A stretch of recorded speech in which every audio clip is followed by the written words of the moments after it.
a podcast shedding light on how healing is an inside job. Keys to your inner power and total transformation. Discussing wholeness, wellness, and the effects of the mind on the physical and energetic parts of our being. Release and rewire to become what you truly are, strong, whole, and empowered.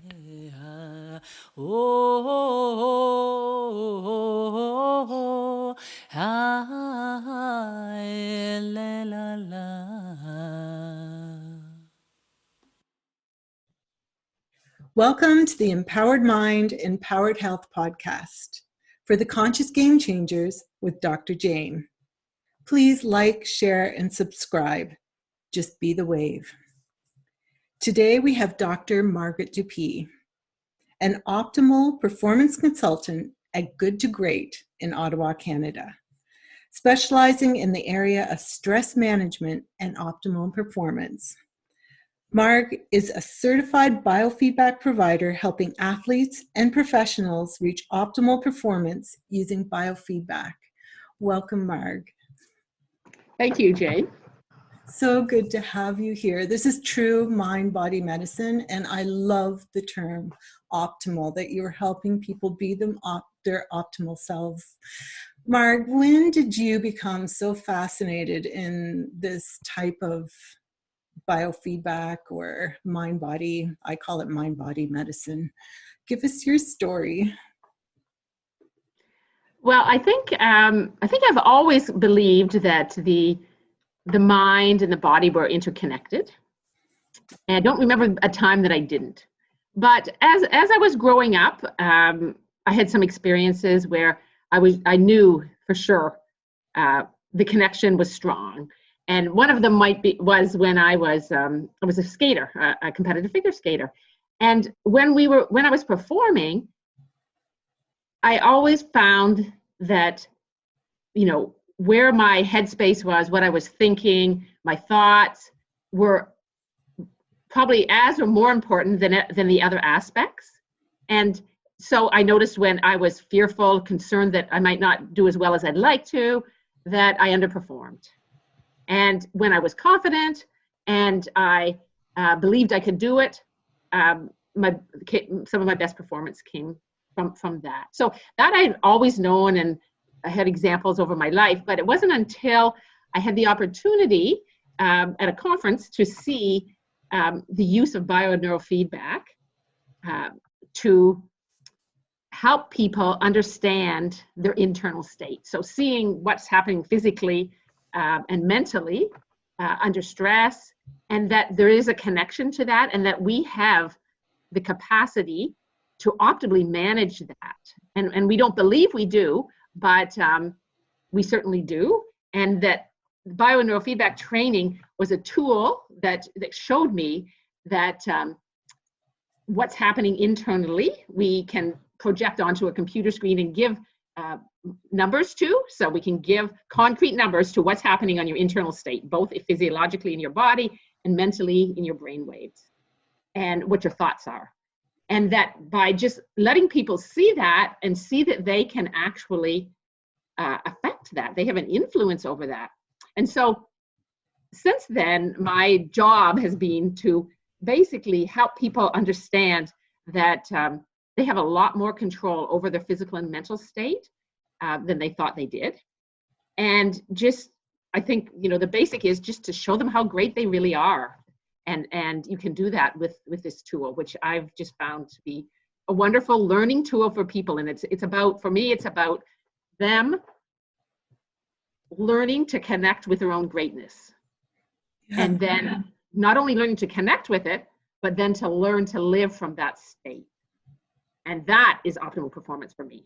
And I've kind of always known that, but it wasn't until I was introduced to this tool, and then luckily given the opportunity to use this tool with Olympic athletes to help them manage their stress response when they're preparing and competing at the Vancouver Olympics. So that was, for me, like a gift to have that opportunity to say, this really works, and show them how it did work. And it was an awesome experience. I'm just grateful beyond belief for having that opportunity. I never saw it on the radar coming at me in my life. And really was just amazing. And it was amazing to work with those athletes.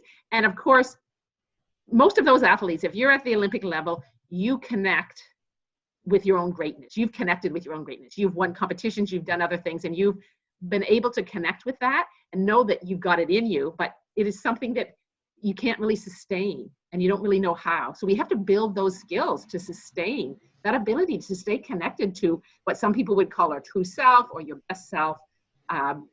And just notice, when are we shifting away from our center? When are we, some people call it your center, your best self. And when we have to notice as soon as we're shifting away and get ourselves back to that nice optimal state for you. And an optimal state might mean, you know, to ski down that hill and win the Olympics. It also might mean an optimal state is to fall asleep at night. What state do we need to get into to fall asleep? So it's part of everybody's life to want to be in the state that we need to perform our best, whether that's falling asleep or winning an Olympic medal. Right. And we've all experienced being in the zone. But then, you know, when it matters most, sometimes we can get triggered and fall out. And like, I have had experiences where, you know, the blood just drains from my body and I go limp, like in the moment when it matters the most, just because, and you don't know why. So to be able to get back into the zone when it matters most, and like you say, maybe it's just learning how to sleep, how to go to sleep, right? How to really control what state we're in. So tell us more about biofeedback and how you helped Olympic athletes. I'm fascinated by that. Bio and neurofeedback is just a training tools and strategies. And it's really taking biomarkers, so things that we do like breathing rate, muscle tension, sweating response, all the things that kind of happen to us under stress. So what happens to the body under stress? So everybody has a sweating response, a breathing rate, a heart rate. Your hand temperatures becomes cold after when you get stressed. So we look at what's your stress profile. So what happens to you? So we want to really develop self-awareness and self-regulation skills. And that's what bio-neurofeedback does. So become aware is what's happening in my internal state? What's happening in my body? What's happening in my mind? And is that what I need to have happen in order to do the job I need to do? So what's the task here? And how do I get into the state I need to do a good job? Am I writing a math test? Am I, competing at a skiing event? Am I trying to fall asleep? So it's really about looking at your physical and mental state and saying what would be optimal right now to get the job done here. And we all have, it's simple, it's complicated, but it's simple. So we all have a similar nervous system. So I always say a nervous system is a nervous system is a nervous system. And understanding and being able to work with that and understand your nervous system and what happens to you, and then knowing what to do about it, which is the self-regulation part, when it isn't optimal, when you're not in the zone, when you're not, in that state where you can do your best. And I mean, you talk about the fact of sometimes it feels like the blood drains from your brain. And so, if we're talking then about the brain, we talk about EEG or electroencephalogram. So the measurements of your brain waves. And there's a range. We've known since 1952 that different speeds of brain waves correlate to different mental states. So if you are what we call busy brain and you're worried and anxious and ruminating, you have really fast brain waves. And so if you're trying to fall asleep, you have really slow brain waves. And then in the middle is what we call the optimal performance range, when you want to either be just recovering so that you can do something, or you want to be doing it on task. You're kind of in the middle and you have these brain waves that are kind of mid-range. And so you need to learn, how do I speed them up? How do I slow them down? What do I need to do that? So you're just learning, how do I work? How do I work this body and mind? And learning techniques to do that. And then trying things and then seeing what happens. So that's a nice part about bio-neurofeedback, where we have sensors on the body, and then you can try thinking negative thoughts. You can try going to positive affirmations, and you can see what happens physiologically in your body. Your muscle tensions, going to a positive thought about yourself or something, trusting and confident that you can do something. I can do this. I got this. You see your muscle tension relax. And for athletes, they need really no muscle tension to perform to potential. So, for athletes, it's one thing, muscle is really, really important. And they need to notice as soon as they think, oh my goodness, he beat his best time, I'm not going to be able to beat that. We see their physiological stress response, which could be for them heart rate speeding up, breathing rate speeding up, muscle tension. And they need to say, hey, I've just moved out of my optimal range and I got to come back. I got to bring it back. And one of the key things we work on is your breathing rate, because that's something that we don't need biofeedback equipment. You just need to pay attention to your breathing. So that's something maybe later we can talk about what might be your optimal breathing rate, or that you can come back to put you in a nice centered, focused, present moment state. And there is a range. I mean, our nervous systems are similar. So we all have a similar type of nervous system. So there are ranges where we know that you can slow your brain waves down and become very focused, breathing at a certain rate. Right. So focus is the key. And is that what they call the zone, when you have this crisp focus that's in the middle, kind of between excitement and boredom? There's like this super focused state that is, super cool when you can reach it. And it's something that we don't really have control. They talk about flow and the zone, and I think we could have a big discussion about that, and you can bring in 10 experts and everybody have a little bit of a different take on what that is. But it's about you being able to pay attention to what's happening right in front of you right now, in the here and now, that present moment, not worried about the past, not worried about the future, just what's happening here, and just like relaxing into that moment. So just being present with what's happening. And if there's things what you need to be doing to just kind of be right there, giving it everything you've got. And that's, that's not, it's easy to talk about and of course, challenging to do. It is, because our mind wants to distract us. But the key is to be in the moment. That's what you're saying, to be in the now and optimally do what you need to do. Do you have any wonderful examples of an athlete that has achieved this, maybe that has found transformation in what you're teaching? I think one of the athletes that I use often as an example is a fellow who was competing at the London Olympics. And it was his third Olympic time to go to the Olympics representing Canada. And the first two times he had underperformed. So obviously fear, anxiety, had kind of taken over, and he had not performed his potential. So nationally, he could perform to his potential consistently. So he'd always get the Olympic spot, because he'd always get, even if he could send only one person, he would get that spot because, at the trials, the Olympic trials, and even just, the other lower competitions, he would easily win. But as soon as he stepped it up to the Olympics, he would underperform.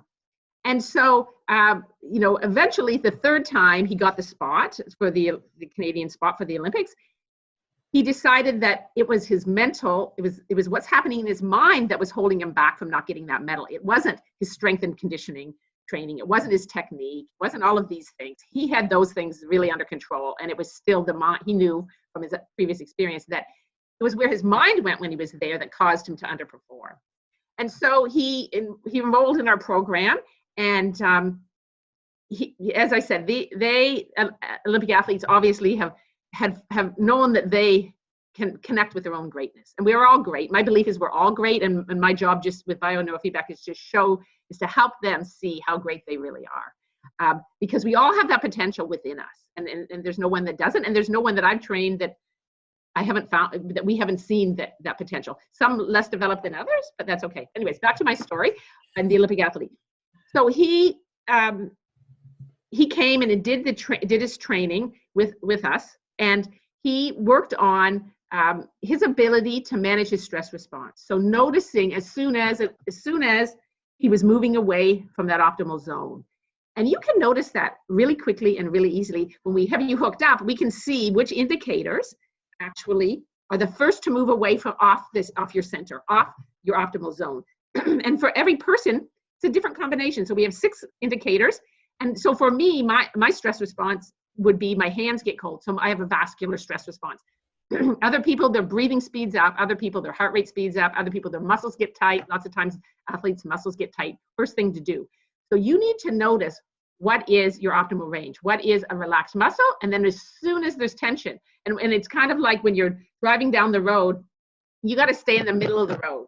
And as soon as you hit the rumble strip, you got to notice and you got to get back to the center of the road. And that would mean, say you're someone who's a breathing responder, stress responder, you would be maybe breathing, and then all of a sudden your breathing comes to your chest and it speeds up. And you need to notice as soon as it moves. And then that we say, like, if you wait until you hit the soft shoulder or you come up against a guardrail, you don't have time to get back in this performance. So you got to notice as soon as you hit the rumble strip. So it's always about learning the rumble strip, like where is your best performance, whatever it is you're doing. And then as soon as you move away from that. And so it's just becoming aware of that. And we can become, it's a self-awareness, and we can become aware of ourselves and all these things happening inside of our body. And the idea is if you get control of your internal state, the external world will take care of itself. In other words, you can perform to your potential. And so he found by just really noticing what happens when he moved away from that center, and that part of it was his focus would go as soon as physiologically he's thinking, I can't do this. His brain waves speed up, his muscles get tight, his breathing goes to his chest. So he just trains, and we train that every day, hour sessions, 20 to 40 sessions to do that.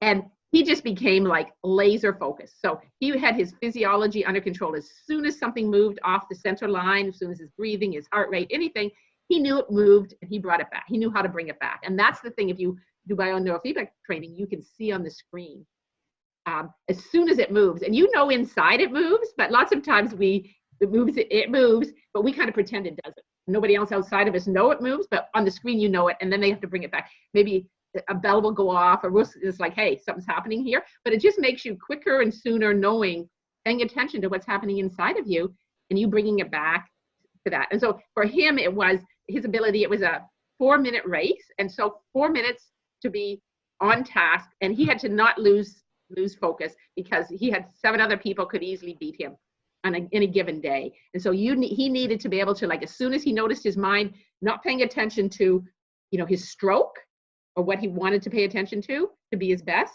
as soon as he noticed, oh, someone's getting ahead of me, whatever, as soon as your thoughts go there, you got to bring them back. So you got to bring your thoughts back to, I'm focusing on my paddle, I'm focusing, whatever. And notice as soon as you deviate, as soon as your thoughts deviate, or as soon as any of your physiological responses deviate, and then you just bring it back to what you want to be focusing on in order to get the job done.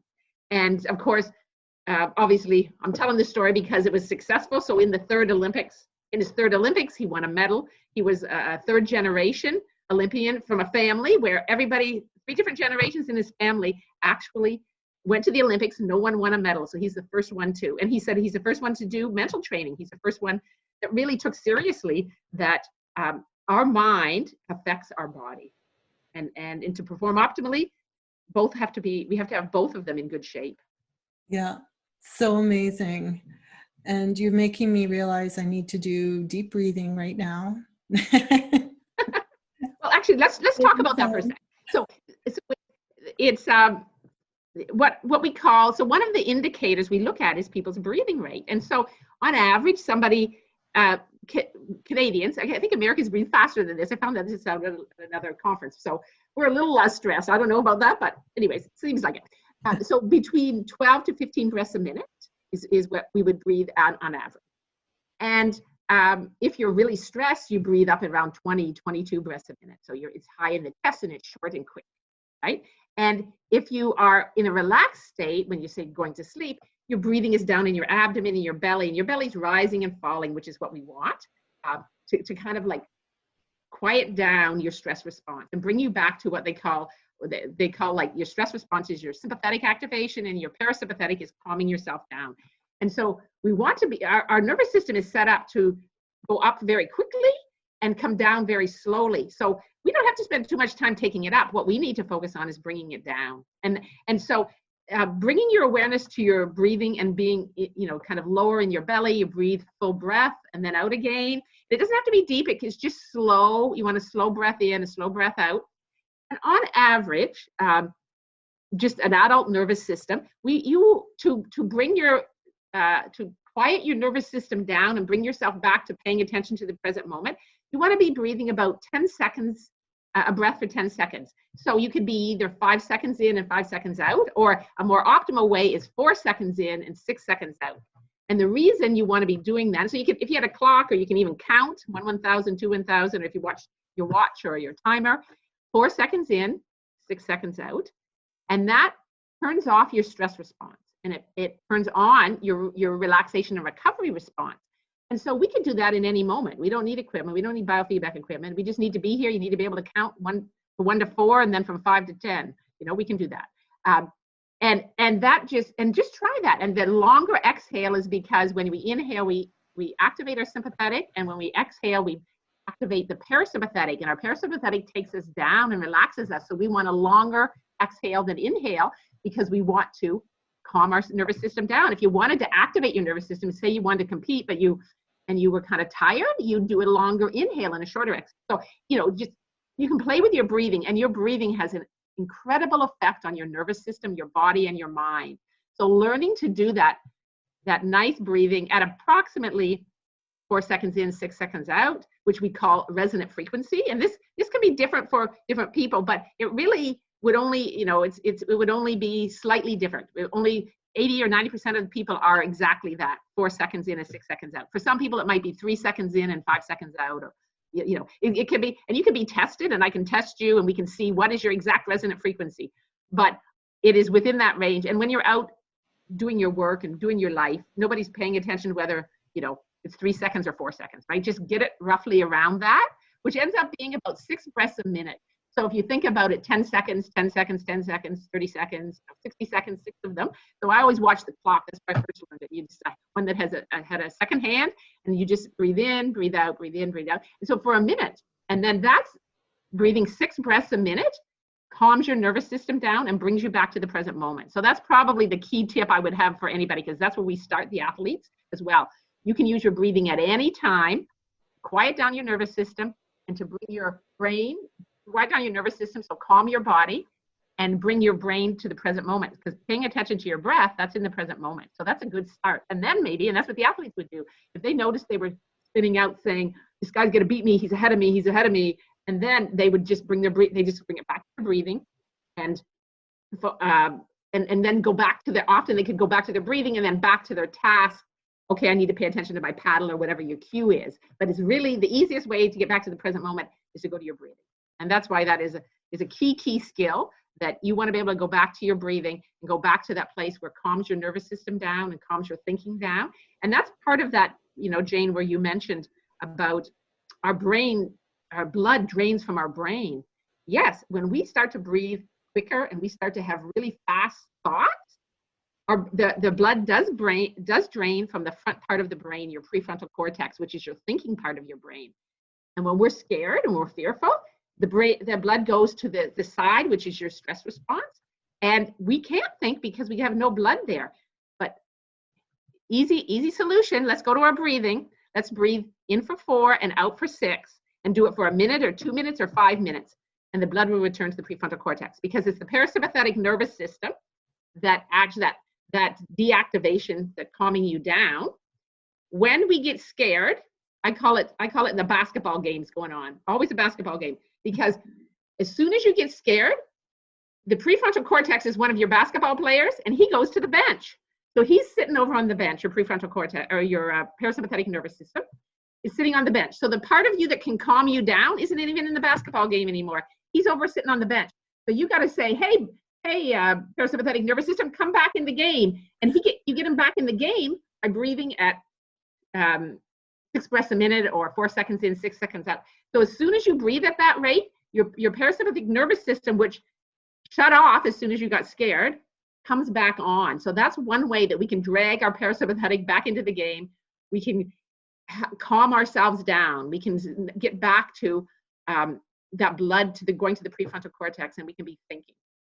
Right? I wish I'd known this when I was a student. You know how they put the worst questions first, and you immediately panic, and then you can't think, and then you may even know the second or third question, but you're in panic mode and your brain isn't working.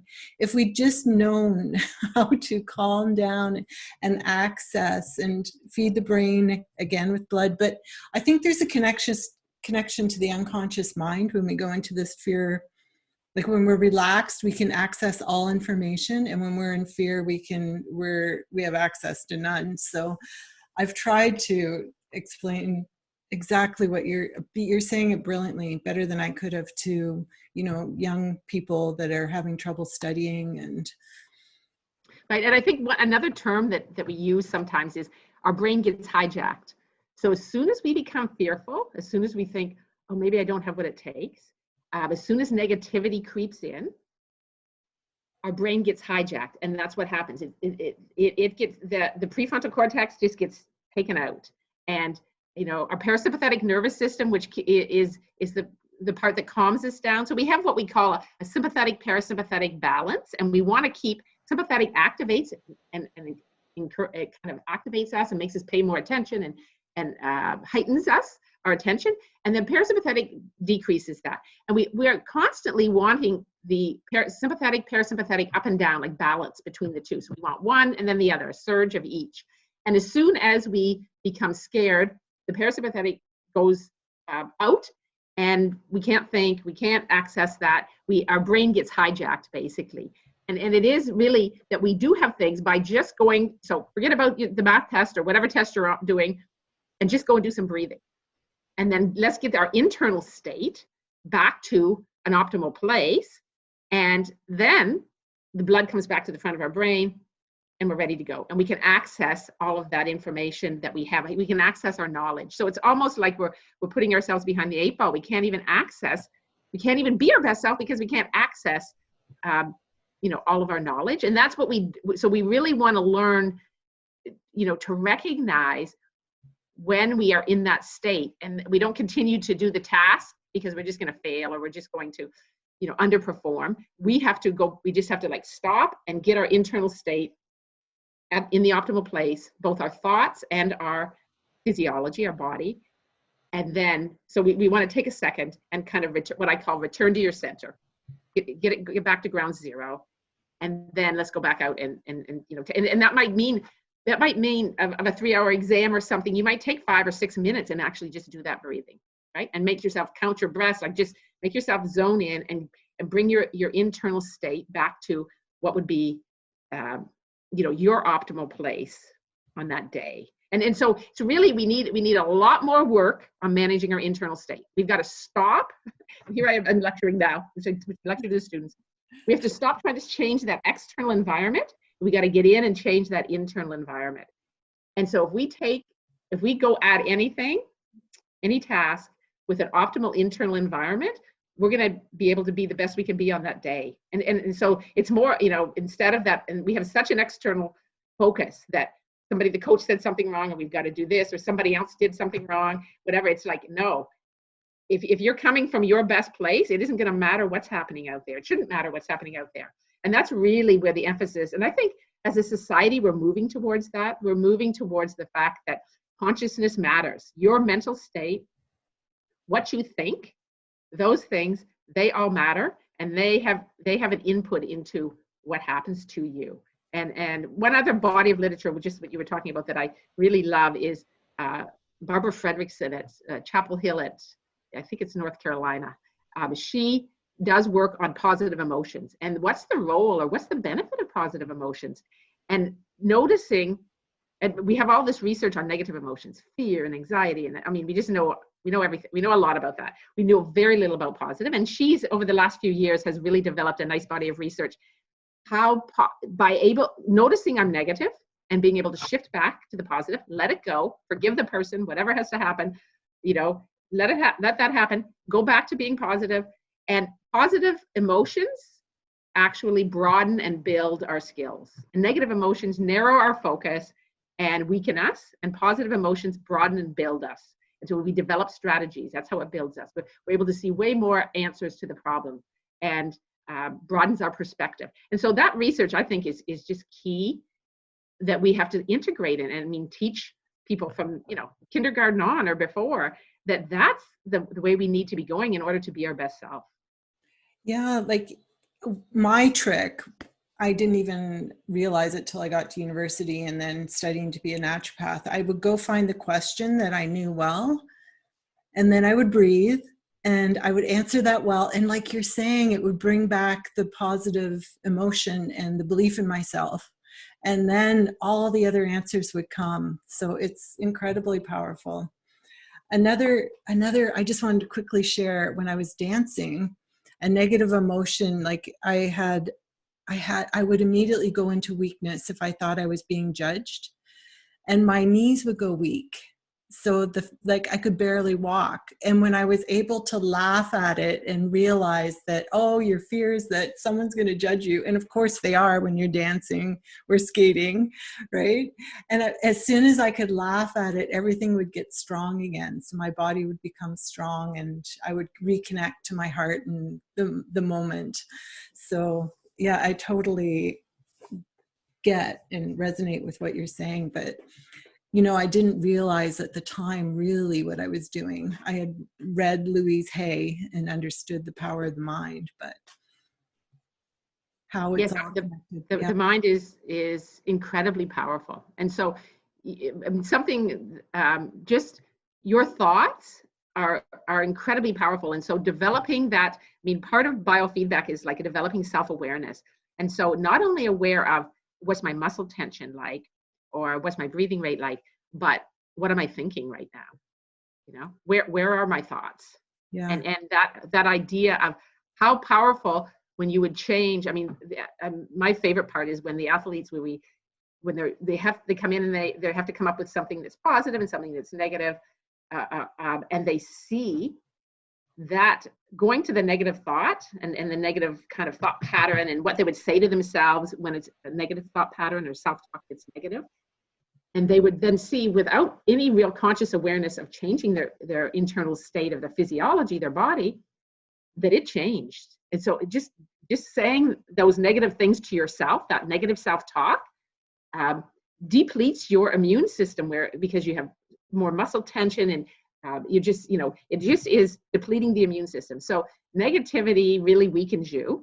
And that is something that we just have to, it isn't that you might not have to say something that needs to be said, but you don't have to say it from a negative. You can always choose to say what your truth is, and it can come from a place of kindness.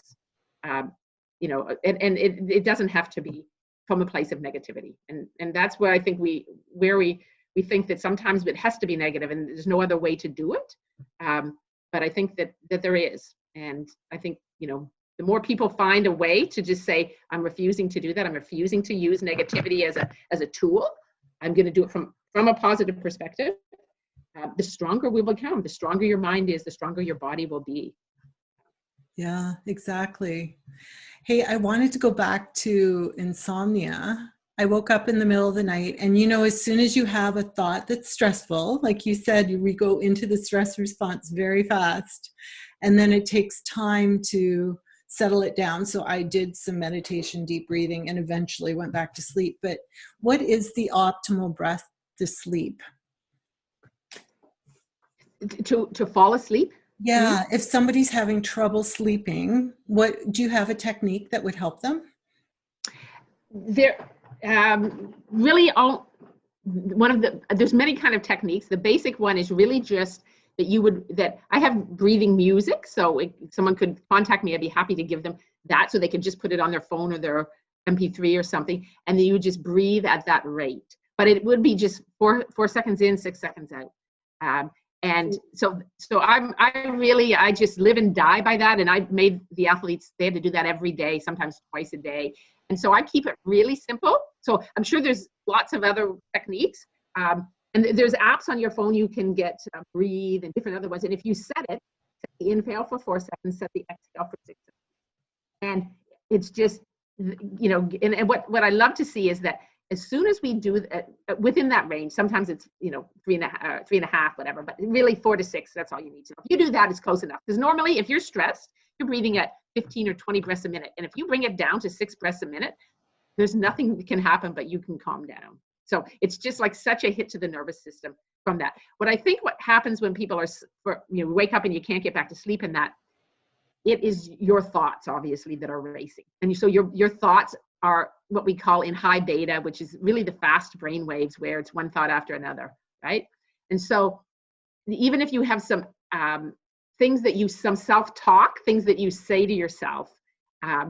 What is it that you need to say to yourself to calm down? And we all know what some of our stress points are, and that what would help me to do that. So I think you would want to, so personally, I would use, and people have told me different things they've used. I breathe in for 4 seconds and I breathe out and I say something, that I know is positive and that is actually probably hitting one of my negative beliefs about myself. So I think we talked about this earlier. I sent it to you earlier. You asked about what would maybe be a negative belief that I would have, and how did I work on it to overcome it? Well, I don't think I've overcome it, but I know what it is, and I'm still working on it. So I think one of my beliefs is I am not enough. So who I am is not enough. I'm not good enough.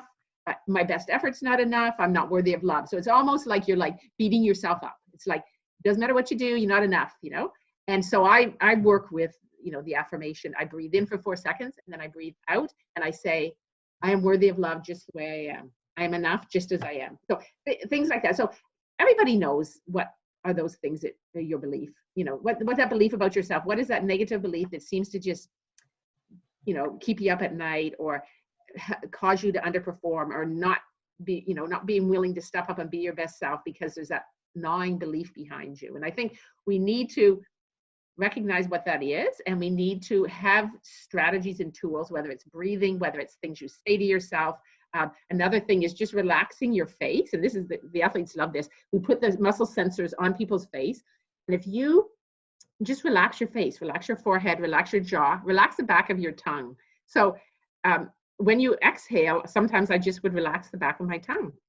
And then what's really interesting, and I have a colleague in England who did a bit of research around this, is that high beta, so fast brain waves, ruminating, worrying, if you bring your focus to the back of your tongue, those waves slow down. So you can't have fast, crazy thoughts and also have your awareness on the back of your tongue. And I'm not even sure why that is, but it is bringing awareness. So as you exhale, relax your face and relax your jaw, relax your tongue.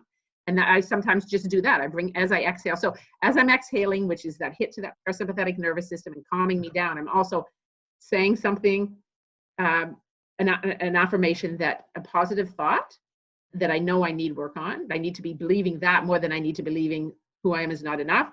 And also where am I going to bring my awareness to? My awareness is going to be to my face, my jaw, my forehead, because there's lots of innervations of the parasympathetic nervous system, the calming part of you that is in the nervous system innervates your face muscles.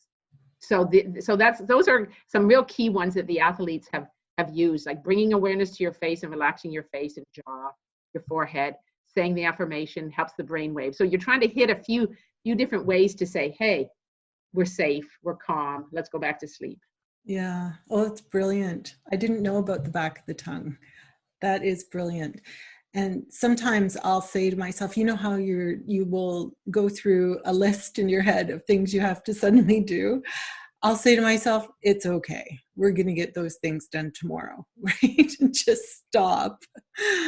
And that's self-talk. I mean, that is a key technique we use in optimal performance. So in the optimal performance literature, there's focusing and relaxation and self-talk. All of those are just key things. And that self-talk, the more I work in this field, the more I think it is one of the key things. So what you are saying to yourself in every moment. And that's exactly what you want to do. You want to say, it's almost like this one voice inside of you is saying, oh my, we got a fire here, this. And then the other voice is saying, please have a seat. We're going to get these all done. So it's like you got those two voices and you want to strengthen that voice that says, we got this. Yeah. Right.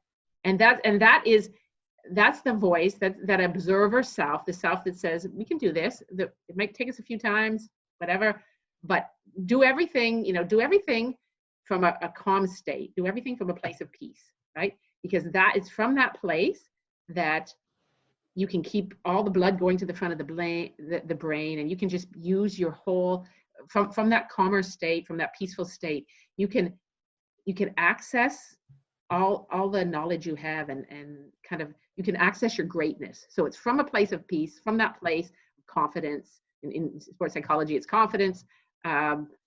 It's from that place that you can be your best self. And from the frantic place, there isn't a hope. Right? There isn't hope. I love that. So I also love, I've read studies on how high blood pressure can be affected by your breath. Can you describe how that happens? So what happens with our blood pressure is our blood pressure, our body has, homeostatic, is based on homeostasis. In other words, it kind of sees where do you live most of the time, and then it kind of resets to that point. So, and I come from a family that has high blood pressure, uncles, aunts, lots of people. So it's something that we deal with just genetically, and I deal with. And so blood pressure is such that the more you kind of live in this elevated, activated, sympathetic state, and that you're always racing around and always busy and always trying to get things done, your body says, oh, say the blood pressure, I'll just kind of make this up, is 140/90. So this lady, 18 hours a day is at 140/90. Oh, that's where we must need to be to keep everything stable. And so it resets. And so but if we were to actually do breathing every hour on the hour and, kind of really up the ante and take it and have and kind of calm ourselves down, and then our blood pressure is lower, then we can reset. And it's like, oh man, 10 hours a day, she's only at 130/85 or something. And then, so it resets. And so the breathing actually just quiets down the nervous system, and it's affected by your baroreflex is affected from your blood pressure is affected by breathing at your resonant frequency. So breathing at this rate, this slower rate, it actually helps to kind of quiet your nervous system down, quiet your blood pressure down, and then the blood pressure would reset at a lower rate because you spend more of your day at that rate and saying, oh, on average, she's here. And so, obviously there's genetics and lots of things that affect it, but it is that you can have some effect by just breathing, because people who have high blood pressure are often breathing quite fast. Sometimes we see that as well. So there's that link. So what you can do is do the best you can to put your body in this ideal state, which would be breathing at your resonant frequency. So when we breathe at our resonant frequency, it is our heart, our cardiovascular system, and our pulmonary system, our breathing and our heart rate that come into synchronization. So when you breathe at what we call your resonant frequency, as you inhale, we see your heart rate go up. And as you exhale, we see your heart rate come down. And that's heart rate variability. So that's the amount your heart rate varied. So say my heart rate was at 60 beats a minute, and then it went up to 80 beats, and then it came back to 60. We would say my heart rate variability is 20 breaths a minute. And so the more you're in your resonant frequency, the more you're in a calmer state, the higher that heart rate variability, the more flexible the system is, the more it can adjust if there's a problem. And so that is a measure of health. So your heart rate variability, the amount your heart rate can vary, is a measure of health. And so someone who's really healthy has a high heart rate variability. So the highest I've ever seen is, I saw it at a conference, it was a yogi, they had on the biofeedback equipment, had 40 beats per minute. So their heart was varying, between 60 to 100 or something, and coming back down. And that is like a really adaptive system that can really move and change and be flexible. And then someone who's almost on their deathbed would have a very low heart rate variability, which means 1 or 2. In other words, there's no flexibility in that system. There's no flexibility. It's like an elastic that's hardened. It isn't like a big, nice stretch to the elastic, and I can do anything and I can calm back down, right? So you want to be able to activate and deactivate on demand and very flexibly and easily. And so you can increase that heart rate variability, the amount your heart rate varies, by working on breathing at your resonant frequency. And they say 20 minutes a day breathing at about 6 breaths a minute can help to increase your heart rate variability, which is a measure of health. It makes you healthier. So, and that links also to your blood pressure. So a few different ways. So blood pressure is affected many different ways, but just doing some meditation with, and what we find happens if you're someone who does meditate, if you were to actually pay attention, you're breathing at you just naturally go to that state, which is around 6 breaths a minute when you sit to meditate. And when we just sit and calm down, that's just a beautiful state to be in. It's a rejuvenation state. It's our brain waves are in what we call alpha, which is recovery. So you're just giving yourself a little break. You're recovering in the moment so that the next demand that is on you, then you can actually step it up and meet the demand. And then we want you to come back. So if we were looking at your brain waves, we'd like you to live in what we call alpha, which is kind of the low end of the optimal range. The high end of the optimal range is narrow focus, speed it up. The low end of the optimal range is what we call alpha, 8 to 10 waves per minute. And that is that paying attention in the present moment, but not processing. So not figuring out a math problem, not trying to solve the problem, but just be there and just be aware of what's going on. And then that's at your alpha state. That's where the yogis live. And that's where we would like to live. We would like us to always return to, and we can get back to that state better by breathing us. That helps us return to that alpha state where we're not worried about anything. We're just waiting for the next demand, but we're rejuvenating while we're waiting. And if you do meditate, you close your eyes and you slow down just a little bit. So go into a theta. So theta alpha is that recovery area, whether you have your eyes open or eyes closed. And that's where we'd like to live. And then speed up when there's a demand or a task that we have to do.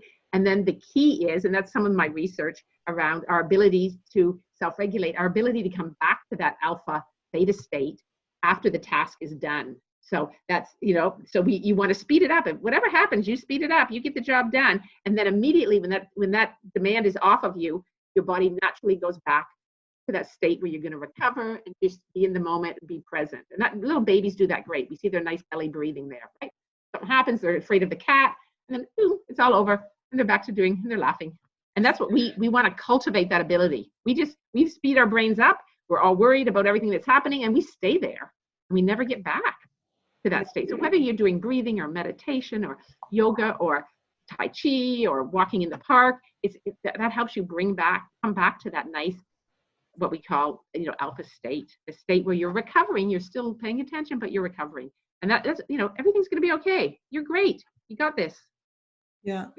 You work with business executives. They must stay in that high state and just, teaching them how to get back into recovery. And so really valuable. It's interesting. So it's a different group than the athletes. The athletes' life are all around how can they be their best selves, and then how can they get their sleep, how can they eat properly, whatever. And so that's not exactly business executives. So they're more of a challenge. So because they don't have time to do that breathing for 10 minutes or 20 minutes.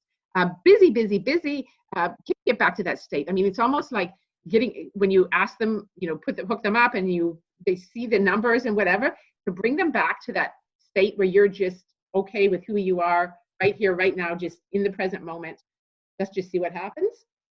It's really tough because they like to be a lot faster, not necessarily busy brain, but they're higher beta. So beta, which is like always thinking, always on task, always working.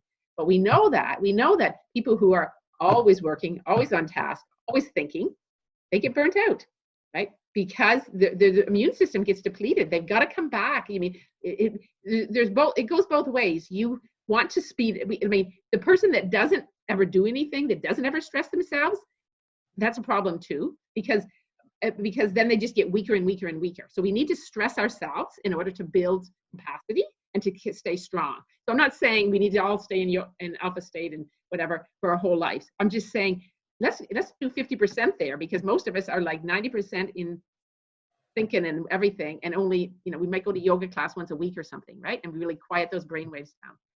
And so, but it's like you want to be able to do both well, and you want to do what's the task demand of you. If you're at home with your kids, you're an executive, you're at home with your kids, and you can't shut it off. You're still on your cell phone and answering whatever. You're not like sitting there putting the Lego together. You're not able to do that. You're not able to just like be present in the moment with what's going on and just let everything else go. And so that's more. So it's really like get them to slow down, right? To like just, it's okay, it's safe to slow down, and it's going to be better for you in the end if you can do that, because you rebuild your capacity. You're rebuilding when you go there. So that's why you need to go there, to rebuild, so that when the next demand comes, you've got what it takes. Yeah, and that you're there for the long run, right? Not the sprint, which right. Like you want to be able to sustain this for your life. You want to develop those habits, that ability to, every day there should be time when you quieting it down, like that you're really, and I don't even think it, like lots of people say, oh, everybody needs to do bio-neurofeedback. Everybody does not need to do bio-neurofeedback. That's one tool we found. It worked amazing with the athletes. They were very happy to do it, to learn how to regulate their internal state. But they're like concrete. They're used to getting like, how fast did I ski down that hill, or how fast did I paddle down that thing? So when we say your high beta brain waves are at 4.7, and then it's okay, we want to decrease that, and so they do a strategy to decrease it. Then we say, what do you think? Do you think you did it or not? And they'll say yes or no, and I'll give them the number. So it works if somebody is motivated by a number, by concrete data, to help them. And so it's just concrete data, not how fast they ski down the hill, but how quickly they go from a heightened state to a lower state. How quickly can they recover? So we were always working on your ability to go back to baseline, your ability to go back to your optimal recovery state. And you want to get good at that. And you get good at that. And then, some canoe kayak athletes that I worked with, they would have I'm trying to think of the name of it, but there'd like be 3 competitions in a day for Olympic trials. So there'd be the first one, the second one, the third one was the final. And that was who decided who went to the Olympics. So they had to be able to sustain over the day outside in the heat, and then put it on when they needed it, take it off. And then, so when they weren't competing, they'd go behind the boathouse, they'd lay down, they'd put the breathing music on, they'd do 20 minutes. They would do it in between each race and quiet everything down and let it rebuild. So then when they got on the water the next time, they had more than the guy beside them, because he was sitting out in the hot sun and he was out in the crowd where everything's elevated, and he kept his brain waves were faster. He kept the energy that was needed to have faster brain waves, to pay attention to lots of distractions, wears you down. So if you check out, you go do a meditation, you go do some breathing exercises, you quiet it down, you rebuild, and then you got more in the tank when the final race comes. And they really, it was funny because they were saying, oh, if you need me, I'm behind the boathouse doing my breathing and stuff. It's really fun to see as soon as they realized that this stuff works. Like I had one athlete come back and she was at a shooting competition. So she was a pentathlete. So she did 5 events: riding, shooting, cross country. Anyways, lots of events. I don't think it was 15, but it was running, swimming, and fencing. And one time her shooting was not her strength, and she wasn't feeling so well, but she was going to a shooting competition anyways. And this was early on in her training. And she said to me, she came back after and she said, you know what? I went anyways, even though I wasn't feeling well, and I decided to do my breathing throughout the time I had to do it, and even in between my shooting. She goes, I had the best round I've ever had. She goes, stuff actually works. So it took her to be like really behind the 8 ball. And she actually took the tool and used it because her parents wanted her to come to do the training. The same with the other athletes. As soon as they realize, wow, I can use this to really step it up and be in that my optimal state, then nobody ever missed a session. We had one person not come to a session once, and they have 20 to 30 sessions in a row. And one time we had someone who was sick or something and didn't make it to the session, which was really not the norm. And then the next guy came in and he said, how come there was nobody here before me? And I said, well, he couldn't come. And he goes, next time you call me, I'll take a double session. Right? So it was fun, because once they really see that this is a tool that you can, and I mean, there's many tools, but it is a tool where you can really hone your ability to dial in on being your best self and just be able to get into that state that you need, both mentally and physically. And we can do this, and we can all do this. And I've worked with children and a lot older people, younger people. There's nobody that can't manage more, better manage both their physical and mental state. And actually, what I love about it is they're surprised at how much control they have over it. Yeah. And I say my job is to show them how great they are, because we are. That nervous system is there, and if you help make that nervous system work for you, understand how it works, what happens, what's going to happen under stress for me, and what do I need to do to get it back on track. And as soon as you get that information, people do it. And they do it not just in their sport, but one of the fellows came and says, I use this breathing. I go to my breathing at that rate when I'm having an argument with my girlfriend. And he says, it keeps me way quieter than I used to be, and I don't say things that I used to say. That was kind of fun. Yeah. I mean, athletes are fortunate in that they learn to use the tool because it really matters, right? And so they're really focused on learning it, but we can all learn how to do it. We just have to realize the impact. Yes, I lots of time people say, well, is developmental athletes different than these Olympic athletes that you work with and whatever? And I always say, I love the saying, a nervous system is a nervous system is a nervous system. We all have a nervous system. Same, basically the same nervous system. We have the same equipment. It's really just training the equipment to work optimally. Yeah. And I love the term resonance and how your heart is connected to all of this, because when you breathe deeply or slowly, you're in resonance and you can actually feel your heart. Exactly. Yeah. Exactly. And it is, we call it synchronization. So your breathing is synchronized with your heart rate. So as you inhale, your heart rate increases, and as you exhale, your heart rate decreases. And then when people see that, when they slow it down, so when you're breathing otherwise, when you're breathing at 12 or 15 breaths a minute, and sometimes do that, look at 30 seconds on a clock and just see how many breaths you take. Try not to change and see. And then slow it down so that you're doing, 6 breaths a minute and 10 seconds in, 10 seconds out. And at that rate, your nervous system says, basically, I say the message is, Houston, we have no problems. Like the message, it's just a big message. We got no problems here, because when your heart and your breathing, heart rate and your breathing come into synchronization, the big message being sent to the brain and the rest of the body is relax, recover, all is good. And so you can that's synchronizing your breathing rate and your heart rate is the quickest way to just bring yourself back, calm yourself down, bring yourself back to the present moment. And that's just like, it's like your heart, and there's much research, or a little bit of research, talking about the fact that we think the brain is running the show, but in actual fact, the heart is running the show. And there's more pathways sending messages from the heart to the brain than there are sending messages from the brain to the heart. So in other words, the person that's really running the show is your heart.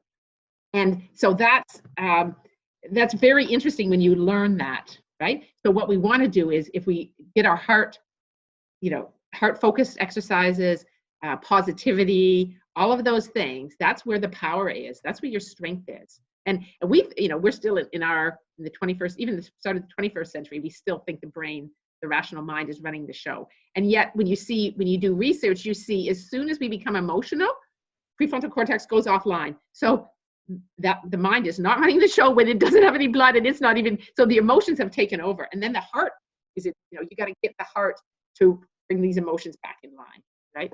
You got to get the heart activated and heart focused in order to do that. So, we're still pretending that the mind is running the show, and really it isn't. So really, any heart focused stuff, any breathing that can bring your body into synchronization or coherence, is only going to help you. Yeah, beautiful. And then to act through the heart and, and in the now is. Yes. And, I have a girlfriend who is also a colleague in New York City, who has just published a book around heart rate variability. And she calls it breath, heart, mind. And it is just that idea of bringing your awareness to your breathing and focusing on heart-centered things, just, puts you in that resonance, puts you in a coherent state, brings you back to your center, brings you back to your best self. And that's, we have many modalities of biofeedback, but the key thing is really getting the heart rate variability research is probably the strongest research, which is the heart focus. And there's Heart Math is another company that actually does stuff where you're looking at what heart rate variability is, what's happening to your heart. And if your heart is having a synchronous pattern, you're in good shape. And as soon as we have negative thoughts, our heart has an erratic pattern, and there's no blood going to the prefrontal cortex. And it's just taking you, it's like you're not in your center of your lane. You're over on the rumble strip, or you're over on the guardrail, right? And so come back. So another perfect way is breathing, but is also just to have heart focused. Do you have any things you use around the heart focus exercises, because that's an excellent one. I don't use it particularly. I had a lot of 25-year-old men that athletes, and so I kind of did what I needed to do, but haven't done as much around the heart focus, although I know it's a strong body of research. Yeah, no, I just noticed when I'm in coherence, like what you're saying, and breathing and in the moment, then I can connect to my heart. And what you're saying is making sense of how it's all connected. So it just makes complete sense. Yeah, there's some really great research out there on that, on really what's happening. We think it's happening in the head, it's happening in the heart, and the more we can connect with that, connect with positivity, connect with our heart, connect with our breathing, connect with the present moment, the more we can just connect with our best self. And then we're living each moment. And as I kind of say in my biofeedback intervention that I do, it's like we want to learn to, connect to our greatness, connect to our heart, connect to our center, and learn to live from that place. And notice the minute you're not connected, you don't have that connection to your heart, you don't have the connection to your center, you don't have that connection to your greatness, whatever word you want to use. I use greatness because the athlete's greatness is like, I just won, a big competition, I'm great. And I was really great. Like that was me at my best. And so that's that term. But I think with other people, I use, your quiet center, heart-centered, any of those things. They're all really the same. It's really what terminology you're comfortable using. Yeah. Well, it's when you're in that space that you notice, things happen synchronistically, that, doors open for you, you see them, things happen, you're in the flow. The flow. Yeah. So that's what Csikszentmihalyi, he kind of coined the term, the flow state. And it's not that we can make it happen on this day, but you can't make it happen. But what I say you want to do is you want to be practicing things that bring you close to that as much as you possibly can. So the more you train that muscle, to be at your center, to be positive, to let the negative go, the more you're going to be able to do it in tough situations. And it's just like, with training the athletes with bio and neurofeedback for the Olympics, we didn't train anybody even close, 4 months out.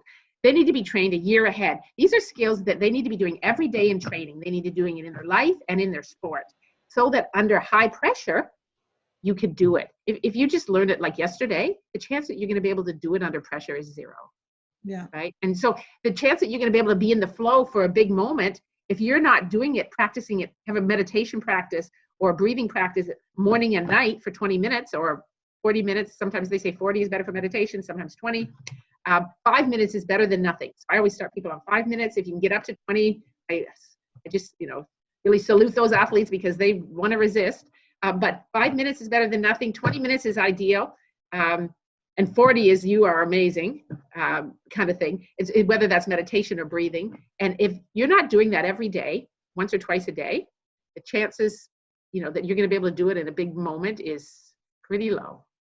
Yeah, it has to cultivating the state that you want to be in. You want to be faking it till you make it. Exactly. I want to be calm and peaceful in every moment, so that in those big tough moments when I need it, I can be that way. Yeah. Brilliant, Marg. Oh my goodness. Thank you. Thank you. It's so nice to talk with you. Yes. Any gems you would like to leave with us?